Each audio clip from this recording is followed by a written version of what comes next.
I'm going to start this video with a simple question. Has anyone in your life been affected by cancer? I'm reasonably certain that the answer, for absolutely everyone watching, is yes. Cancer is the cause of 12.5% of all deaths worldwide. In the USA alone, it kills almost 600,000 people a year. It takes children, young people starting careers and family, and it takes the mature and elderly. It can affect our mothers, our fathers, our grandparents, siblings, cousins, friends, our children, our teachers, mentors, and even our heroes.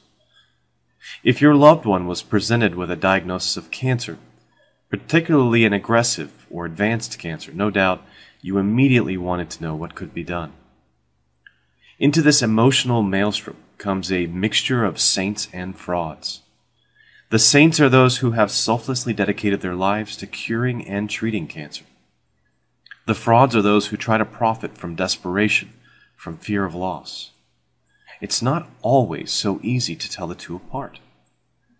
I want to present the case of Dr. Stanislaw Burzynski in my home state of Texas. Dr. Burzynski owns and operates a private clinic that offers alternative cancer treatments and has been the source of some controversy. While there's a great deal I would like to talk about, from the point of view of my background as a cancer researcher, I want to present 3 red flags about the Burzynski Clinic that you can confirm for yourself. If you, or someone you know, is considering a referral to the Burzynski Clinic, I hope you'll review the content here first and take the time to ask some critical questions of the clinic operators. The decision is yours, and yours alone. I only want to highlight 3 undisputed facts that would give me pause that I suggest you research on your own. Fact 1. The Burzynski Clinic have initiated 62 clinical trials of cancer compounds and only completed 1. Clinical trials are required for new drug approval in the U.S. They must pass through 4 phases. First, testing for safe dose, then effectiveness against a particular cancer, followed by a comparison of effectiveness versus existing therapies, and lastly into long-term monitoring of harmful effects. Every clinical trial has to register before starting, a practice intended to prevent drug companies from sweeping unsuccessful results under the rug. Not every clinical trial manages to recruit enough patients. Some are terminated early, and some are closed when it's obvious the drug is unsafe or ineffective. For every 3 completed trials, there's probably 1 that was closed prematurely. However, the Burzynski Clinic have an unprecedented 62 trials pre-registered, but only 1 of them ever went all the way to completion. That's our first red flag.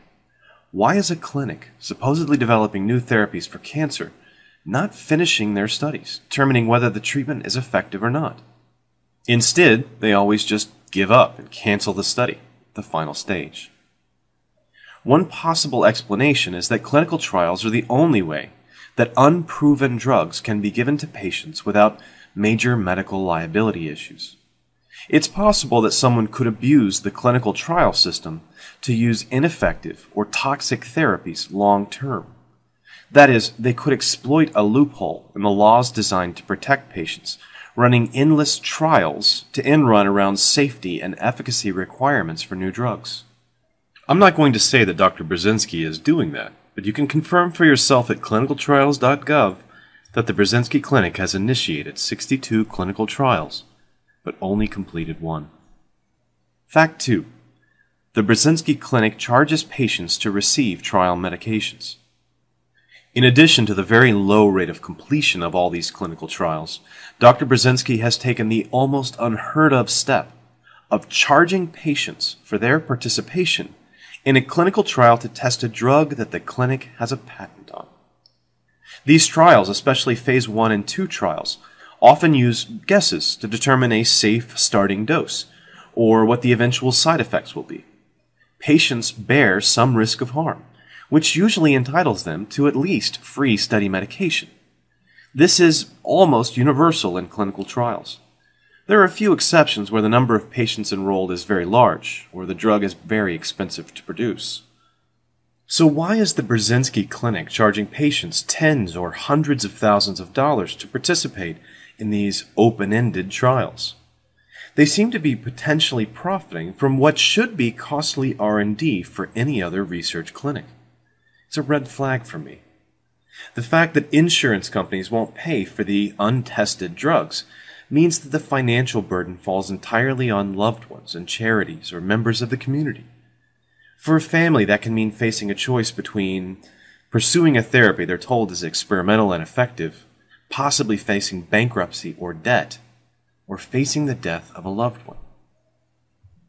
If the Brzezinski Clinic want to earn their money back to make a profit, I would suggest they start running trials in earnest, give study medication at no charge, then bring their cancer therapy to market so that it can be distributed to everyone in the world, and not just patients at the clinic in Houston who can afford the steep fees. Fact 3. The Brzezinski Clinic make heavy use of marketing techniques. You may have seen the Brzezinski movie titled Brzezinski, Cancer is Serious Business, produced, directed, and narrated by Eric Merola. Eric is a commercial art director making promotional video content for the likes of Campbell Soup, Volkswagen, and Old Navy. The film, if you choose to watch it, is a rather unabashed 100-minute commercial for Dr. Brzezinski and his treatment. The problem is that it clearly doesn't tell the whole story or examine the issue from both sides. It appeals a great deal to pathos and testimonials and conspiracy. You'll also notice the use of meaningless marketing buzzwords. This is most notable in the use of the term gene-targeted. In science, this refers to the specific practice of introducing an agent which interacts in the cell with a single sequence of RNA or DNA, the gene or gene product most responsible for the progression of the cancer. Brzezinski, on the other hand, has used the term as a way of describing his special therapy, since it causes the cell to make more or less of a gene product. Using his definition, aspirin, a banana, or walking outside on a sunny day are all gene-targeted therapies, since they all cause your body to produce more of one gene product or less of another. In addition to his participation in a promotional film made by a director who also makes commercials, Brzezinski employs web marketers and social media agents. In the recent past, they've drawn criticism for their use of threats against blogs, videos, and commenters who were critical of the methods of this clinic in Houston.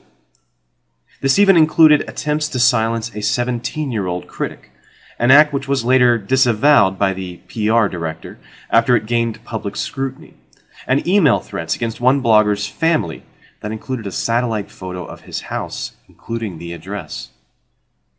I don't think these are the actions of an ethical workplace, but even more importantly, I don't think the marketing focus is consistent with a clinic selling a miraculous, if still unproven, treatment for cancer.